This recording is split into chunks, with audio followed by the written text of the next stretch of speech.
Last 10 டேஸாகவே கோயம்புத்தூரில் நல்ல மழையாக தான் இருக்குது. நம்ம மழையை எந்தளவு ரசிக்கிறோமோ அதே அளவு சூடாக ஏதாவது சாப்பிட்டுட்டே ரசித்தா எப்படி இருக்கும் அப்படின்னு தான் எல்லாருக்கும் தோணும்.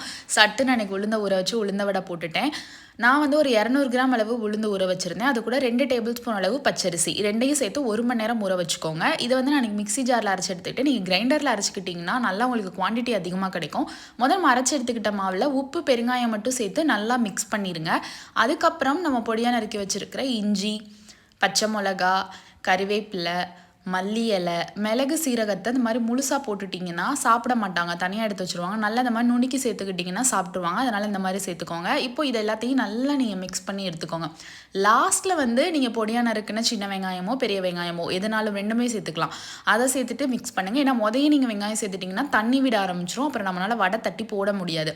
அப்புறம் ஒரு வீடியோவில் இந்த மாதிரி டீ ஃபில்டரை யூஸ் பண்ணி இந்த மாதிரி வடை போட்டாங்க. வடை போட தெரியாதவங்களுக்கு, உளுந்த வடை போட தெரியாதவங்களுக்கு. பட் இந்த ட்ரிக் நல்லாவே இருந்துச்சு, நல்லாவும் வந்துச்சு.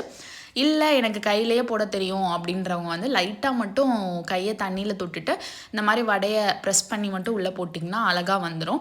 நல்லா லோ ஃப்ளேமில் வச்சு நல்லா 2 பக்கமும் கிறிஸ்பியாக கலர் சேஞ்ச் ஆகிற அளவு வறுத்து எடுத்துக்கோங்க.